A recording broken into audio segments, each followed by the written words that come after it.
Assalamualaikum warahmatullahi wabarakatuh. Yang saya hormati Ibu Rina Hayati Maulidiah selaku tutor mata kuliah Bahasa Indonesia Universitas Terbuka.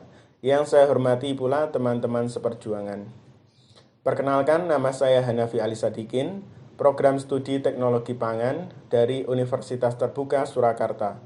Pertama-tama, marilah kita panjatkan puja dan puji syukur kita atas kehadirat Tuhan Yang Maha Esa. Atas izin dan nikmatnya kita dapat berjumpa melalui video presentasi saya dalam rangka pemaparan tugas berkaitan dengan keterampilan berbicara dengan topik COVID-19.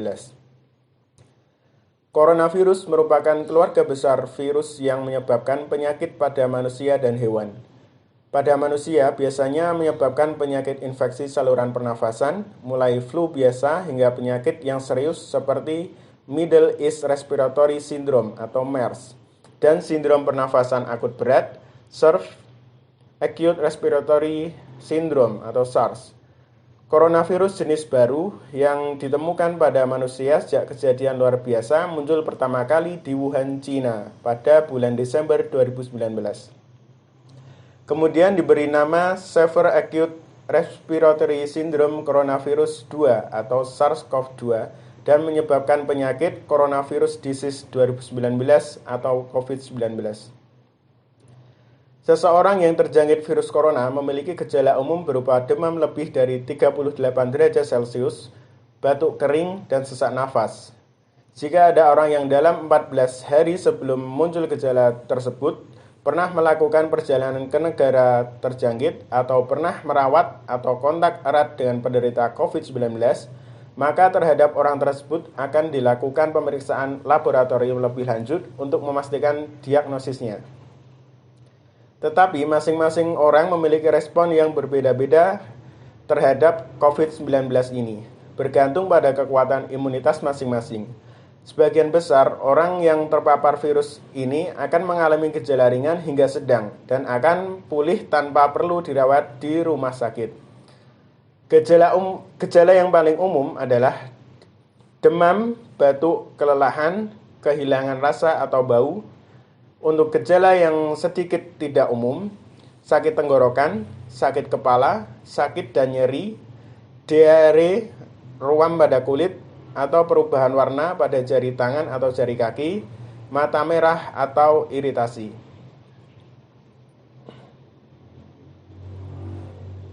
Kemudian untuk gejala serius, kesulitan bernafas atau sesak nafas, kesulitan berbicara atau bergerak atau bingung, nyeri dada. Virus dapat menyebar dari mulut atau hidung orang yang terinfeksi melalui partikel cairan kecil atau orang tersebut batuk, bersin, berbicara, bernyanyi, atau bernafas. Partikel ini dapat berupa droplet yang lebih besar dari saluran pernafasan hingga aerosol yang lebih kecil. Virus ini juga dapat menyebar saat kita menghirup udara yang berada di dekat orang yang sudah terinfeksi COVID-19, menyentuh mata, hidung, atau mulut. Setelah menyentuh permukaan benda yang terkontaminasi juga menjadi virus ini cepat menjangkit manusia. Virus ini lebih mudah menyebar di dalam ruangan dan di tempat ramai. Segeralah cari bantuan medis jika kita mengalami gejala serius ini. Selalu hubungi dokter atau fasilitas kesehatan umum yang ingin kita kunjungi. Orang dengan gejala ringan yang dinyatakan sehat harus melakukan perawatan mandiri di rumah. Rata-rata gejala akan muncul 5-6 hari setelah seseorang pertama kali terinfeksi virus ini, tetapi bisa juga sampai 14 hari setelah terinfeksi. Untuk mencegah penyebaran COVID-19 ini, yang pertama, selalu jaga jarak aman dari orang lain minimal 1 meter meskipun mereka tidak tampak sakit. Kenakan masker di ruang publik, terutama di dalam ruangan atau jika pembatasan fisik tidak dimungkinkan. Sebaiknya pilih ruang terbuka dan berventilasi baik, buka jendela jika berada di dalam ruangan, cuci tangan secara rutin, gunakan sabun dan air atau cairan pembersih tangan berbahan alkohol. Ikuti vaksinasi dosis 1 hingga dosis 3 atau booster. Saat batuk atau bersin, tutup mulut dan hidung Anda dengan lengan atau tisu. Jangan keluar rumah jika merasa tidak enak badan. Jika demam, batuk, dan kesulitan bernafas, segera cari bantuan medis. Telepon terlebih dahulu agar penyedia layanan kesehatan dapat mengarahkan Anda ke fasilitas kesehatan yang tepat. Tindakan ini akan melindungi kita dan mencegah penyebaran virus serta infeksi lainnya. Masker yang dipasang dengan benar dapat membantu mencegah penyebaran virus dari orang yang mengenakannya ke orang lain. Mengenakan masker saja tidak cukup untuk melindungi diri dari COVID-19, sehingga harus dikombinasikan dengan pembatasan fisik dan kebersihan tangan.